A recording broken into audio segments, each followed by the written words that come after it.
Kita punya trauma, entah itu fiktif, entah nyata, entah apalah. Kita punya trauma kasus Siti Jenar.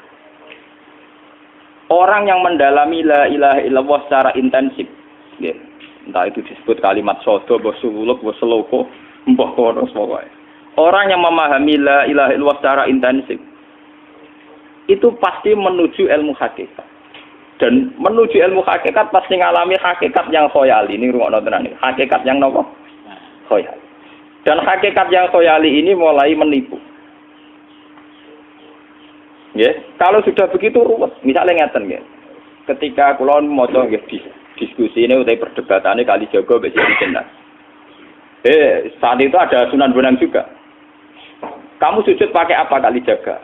Ya pakai jasad. Dari Siti Jenar. Daging kamu itu hanya onggokan daging. Nanti itu jadi bangkai. Dan setelah jadi bangkai itu habis. Kamu nanti ditulis Tuhan tidak termasuk yang sujud. Kebuat yang mbok sujud itu bentek. Mikir kan juga. Rugi ke sujud mbek bathuk mbek tangan. Jasad sampeyan iku entek. Ora ana sing crita kowe nak sujud mergo jasad itu mau sampeyan dadi bang. Lah nek ngono sujud ning hakikat ora usah bathuk, ora usah tangan, ora usah sikil, yo rohom iku lho kon sujud mbek pangeran. Nak sujud mbek fisik ku rugi wong fisik sampeyan. Mikir kali itu. Mungkin bolak-balik kali Joko mantan wali preman terus jadi debat pusing. Siti Jenar tahu belajar tak tahu meneng Irak. Yang jelas yang mulang gak satem orang menangis. Wah, ini menjadi perdebatan. Sehingga keyakinannya kayak Siti Jenar, la ilaha illallah itu ya wahdatul wujud itu, innalillahi wa inna ilaihi. Selama ini kalau orang syariat misalnya, orang syariat itu kalau ada orang mati, misalnya Kak Ruhin mati, ini aku kan muni innalillahi wa inna ilaihi raji'un, saiki Ruhin wis mati. Mati itu balik ning pengen. Itu cara wong hakikat kan salah besar. Orang mati itu tidak ada, cara ilmu hakikat dan orang mati itu tidak ada. Roh ini tersiksa di alam fisik. Jadi ruh ini tersiksa di alam fisik. Karena ketemu ning jasate ruh. Tersiksa dulu. Aku ora ape mangane kudu kerja piring Jepang tersiksa roh. Asal roti memang tersiksa. Misalnya kiai ape mangane dadak kudu pidato 2 jam bareng tersiksa. Roh kenapa? Tersiksa. Mergo roh ora buta mangan, ora buta ngombe, tapi gara-gara melok fisik. Paham ya? Lho ini tenang dia warai ta bener. Lah kula boten. Lha sampean bejo lho guru waras maksudnya nggih.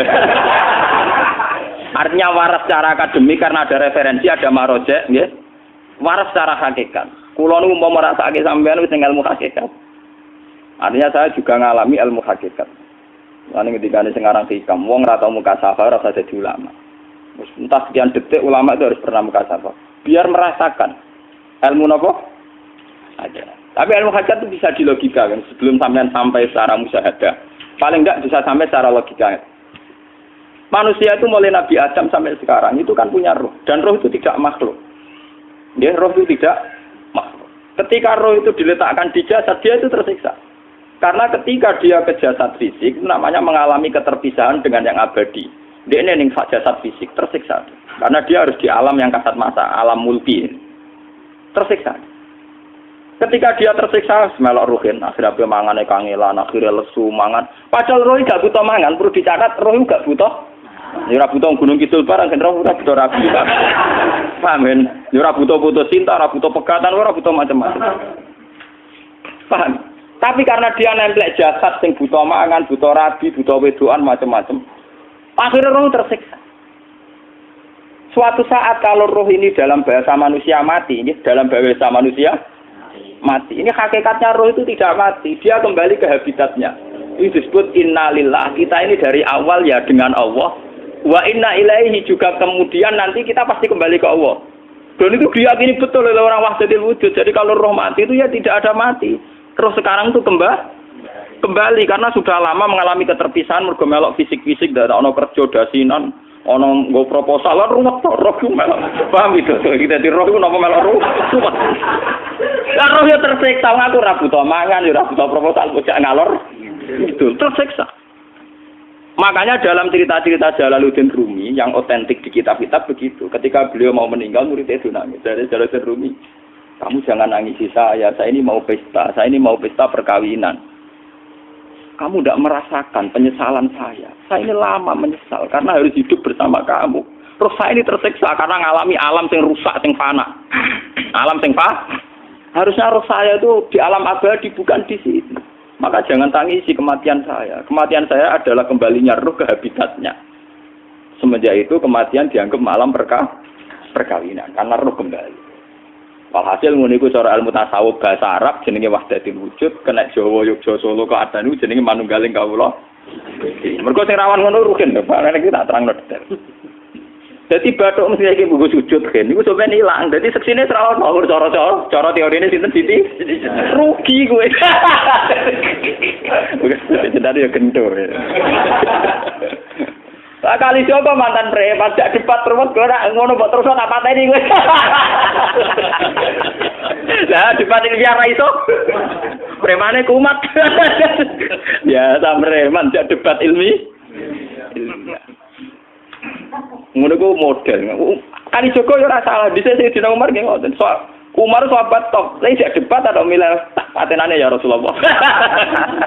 Gak iso dene ilmiah. Mantar preman pasar ukat terus jadi sahabat top. Debat yang milih mate. Ada wonten cerita wong Yahudi njaluk keputusan Nabi. Bareng wis diputusno Nabi cek mamang. Ndak tenang keputusane ngono dalam sengketa duniawi. Bariku takok ya Ali. Ya Ali, aku mau sowan ning Nabi Muhammad. Dikai keputusan tapi mamang cara kowe pilih. Sampai Ali dikai keputusan persis Kanjeng Nabi. Cek mamang neh takok Umar.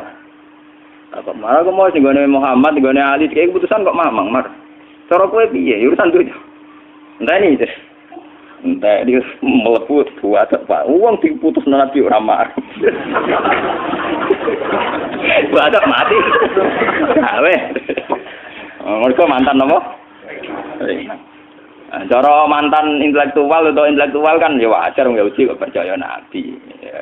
Kan bareng cara Ali wis gak percaya wis kandhani. Ora mesti cara Ali kan. Lah ora apa pateni. Ya wajar wong Yahudi kok percaya Nabi, nak percaya ora situ Yahudi Muslim. Lah Ali situ Gustur. Lah Gustur ra beda piye tenang. Ali nyen ngoten watake ngoten. Nasibe padha. Ali itu ilmuwan yang jadi presiden gak sukses. Sing niru Gus Dur. Mergo ning dinggo negara wong pinter mimpin ra sukses. Wong pinter gampang maklumi. Lah misalnya kita dadi kiai wong pinter. Pak Yai santrine pacaran. Maksud jangan ana cerita wedok. Wah, ruwet. Terus malah dalil dinalina subuh syahwat minan. Piye pondok tanpa pelaturan. Paham ya? Ruwet apa? Mulane aja geman, iki kiai pinter teman-teman aja geman. Sing biasa wae ana syariate sithik-sithik. Sing kamane ana santri pacaran tersinggung, ana santri nakal tersinggung, sing ana rasane lha donya ana napa? Dadi nek guru kula nu urusan ilmu semi hakikat, mulane sing mon gitu. Sehingga kayak Siti Jenar, cara pandang Siti Jenar tuh masuk betul ning gone pemikiran para santrinya. Kados Ki Ageng Pengging siapa masuk betul karena masuk akal. Cara mereka napa? Betapa tidak ada artinya fisik ini. Nah, kalau semua fisik ini tidak ada artinya, kemudian yang ada artinya itu roh, perjalanan apa? Perjalanan roh, sehingga diartikan inna lillah wa inna ilaihi raji'un. Inna sholati wa nusuki wa mahyaya wa mamati ku lillah. Lah kemudian sekarang sampean tak tanya misalnya, ini latihan ilmu hakikat. Wa mahyaya lan penguripan ingsun. Kalau ingsun artinya fisik atau jasad, itu keliru besar karena jasad tidak pernah hidup. Yang hidup itu roh. Paham ya? Sekarang artinya wama mati itu apa? Kematian ingsun. Kalau roh itu tidak pernah mati, berarti kematian roh adalah keterpisahan dengan yang agung atau yang abadi. Dan semuanya itu lillahi rabbil alamin. Sehingga mereka mengatakan kematian itu satu pesta. Mulane kados Bilal ditakoki, ya Bilal, ketika murid-muridnya nangis bergape mati, Bilal ge seneng ae. Godan nalqal ahibbah Muhammad dan wa hisbah. Ya anak mati malah seneng tuh ketemu kekasihku. Sebab itu kematian tidak pernah jadi problem bagi mereka sing soleh, sing menembus ilmu hakikat. Paham? Tapi ilmu hakikat kayak ini itu yang diyakini Siti Jenar, diyakini Jalaluddin Rumi, diyakini para wali-wali wahdatul wujud. Dulu Syekh Husain Sinten Al-Halal. Itu kemudian melahirkan prahara syariat. Prahara apa? Syariat. Sebab itu Wali Songo, oke Siti Jenar benar dalam filosofinya, tapi harus dibunuh. Karena menjadi prahara syariat. Sama dengan yang dikatakan Nabi itu benar, tapi menjadi prahara syariat. Akhirnya disomasi oleh Umar radhiyallahu anhu. Jadi sebetulnya sama, pola-pola ceritanya sama. Intinya sebuah ilmu hakikat harus dikawal napa? Syariat. Nggih kula bolak-balik, contoh paling gampang wit pisang. Wong nak mangan gedang kulitnya tetap dibuang. Tapi umpama gedang dari awal ora usah kulit, ra sido dadi gedang. Paham nggih? Meskipun kon ape dipangan ya dibuang. Tapi kita tidak bisa membayangkan pisang dari awal tanpa napa? Mbah kekeringan, mbah bosok, mbah ra sido dadi napa? Pisang. Terus pentingnya syariat lagi begini, malah penting ngaji wali-wali syariat yang pinter kados Sunan Kudus, kados Sunan Bonang. Andai kan tidak ada syariat itu dunia pun mesti rusak. Contoh paling gampang masalah pornografi, porno aksi. Jadi jenar aja omongi ngono ibu ngakak-ngakak. Dari pangeran wis pirsa, kowe nek klambi pangeran ora tentora ya ora usah klambenan. Wong ora ana gunane. Kalau yang paling penting itu nazarullah, kenapa kowe klambenan barang, wong kowe klambenan ora pangeran tetap pirsa.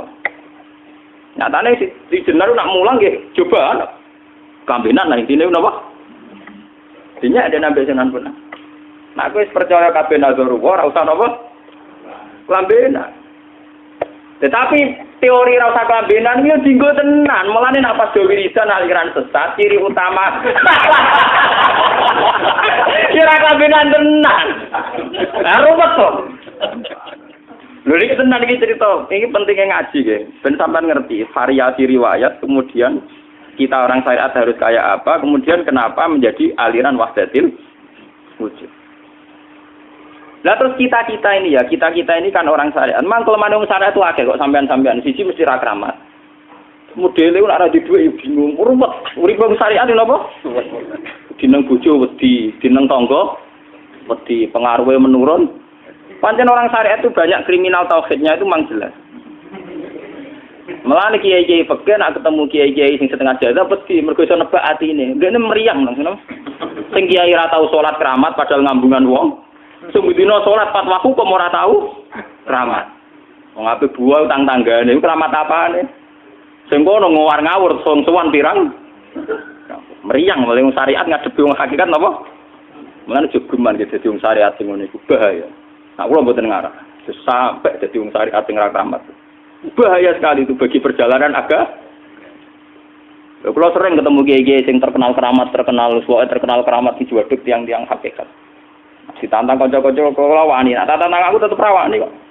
Mikir deh. Karena orang yang sama-sama ke jalur hakikat tetap punya alamat, tetap wonten simahum fi wujuhi min asaris sujud. Cara pandangnya mesti sama.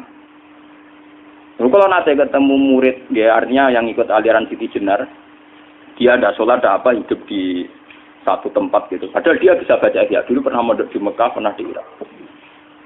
Itu ya meresahkan para kiai. Kemudian sebagian mereka minta saya suruh ketemu. Ya walhasil kalau ketemu. Ketemu pertama ya. Jenengan Gus Ba, tapi zaman Rasulullah itu pernah tak arani muka sapa. Nggih biasa mawon. Kula ora usah kenal jenengan nggih kenal. Dadi kula nggih biasa mawon. Lah niku pernah ngajari ajaran ning. Saya lha Gus ning donya tak enteni mau turu-turu ngenteni mati ngono lho Gus kok repot. Jawaban kula terus enak. Sampai ada wong hakikat wong ngenteni mati barang. Ya mati yo saiki iku. Ora usah ngenteni saiki padha-padha wis napa? Wis mati. Ya saiki wis padha-padha wis urip. Wis padha kabeh. Nah cara ilmu hakikat kan terus sama semua. Napa? Sama semua. Tadi makanya itu tadi. Kalau baleni malih logika hakikat itu begitu ya. Roh itu ditiupkan oleh Tuhan ke kita. Kemudian roh karena ikut alam fisik, alam jasad, roh ngalami yang kita alami. Nggih. Ketika roh ngalami yang kita alami, dia tersiksa. Nah, ketika roh sudah terpisah dari jasad yang mengekang, yang memenjara ini, dia senang terus kembali ke Tuhan. Ini disebut innalillahi wa inna ilaihi. Lah jasad ini kemudian menurut ilmu hakikat enggak ada gunanya sama sekali total. Hilang di telan tanah. Lah kalau begitu jasad iki nak mbok agul-agulan. Gusti bathuk kula tak nggo sujud tangan kula ndi buktine tangan wis ra ono. Bathuk wis ora. Mulane dari Siti Jenar, hanya wali bodoh kayak kalian yang punya ajaran bodoh begitu. Malah rasupan terus. Mulane Sunan Kalijaga semangat kon mateni mergo tambah omongane glodro ndi. Tapi yang enggak disadari Siti Jenar yaitu tadi. Inti dari ilmu hakikat itu kan tunduk sama kersane Tuhan. Kalau sudah tunduk pada kersane Tuhan, kalau kersane Tuhan roh kita harus di jasad. Dan wujud jasad kita ini juga karena kehendak Tuhan. Kenapa yang wujudnya jasad yang karena kehendak Tuhan engkau ingkari? Sementara wujudnya roh tidak kamu ingkari. Toh wujudnya jasad ya bi iradatillah wa bi masyiatillah. Wujudnya roh ya bi wujudit bi masyiatillah wa ira. Harusnya fungsi jasad juga harus kamu akui toh Siti Jenar. Wong sekarang kita punya jasad ya bukan karena kita, karena kehendak Allah. Kenapa kamu ingkari? Berarti kamu mengingkari kehendak meneng Siti Jenar.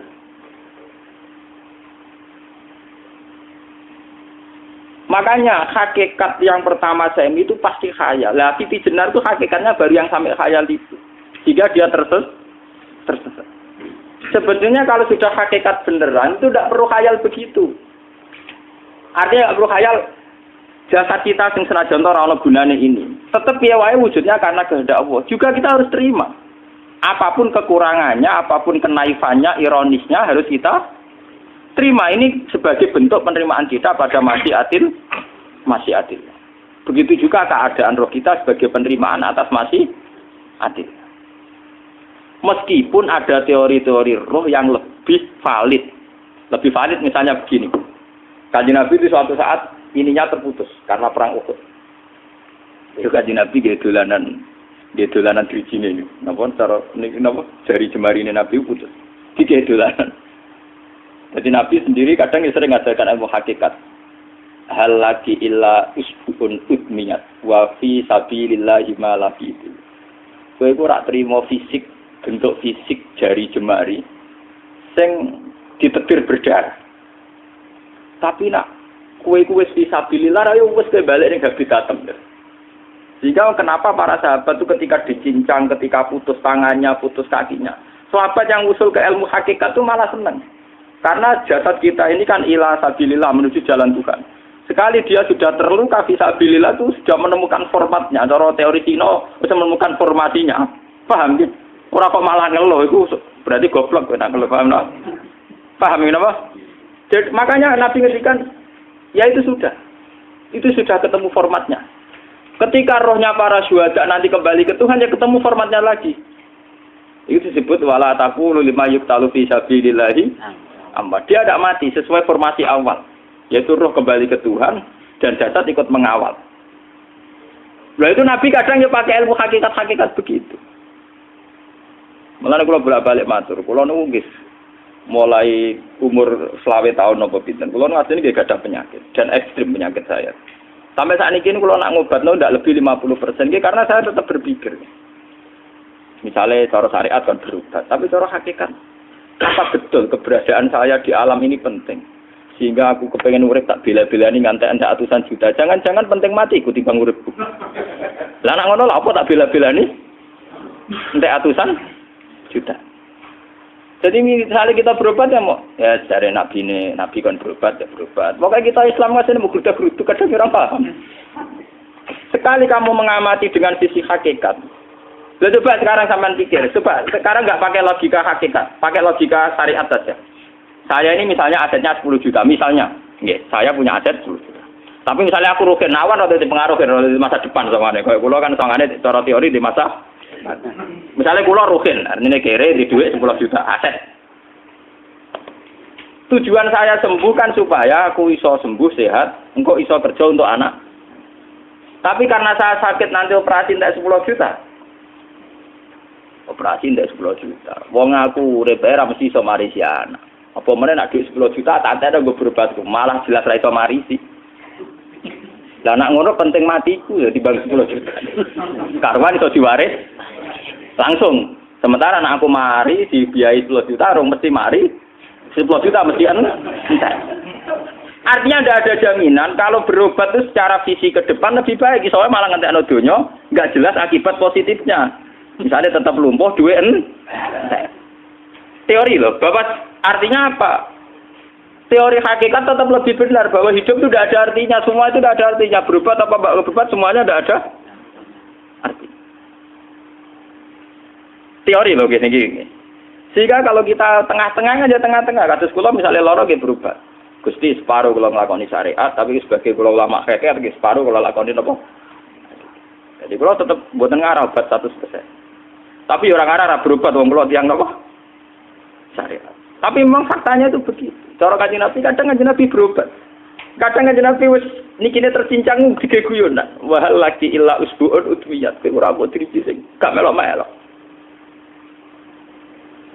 Nah, bukti bahwa jasadnya begitu tidak penting.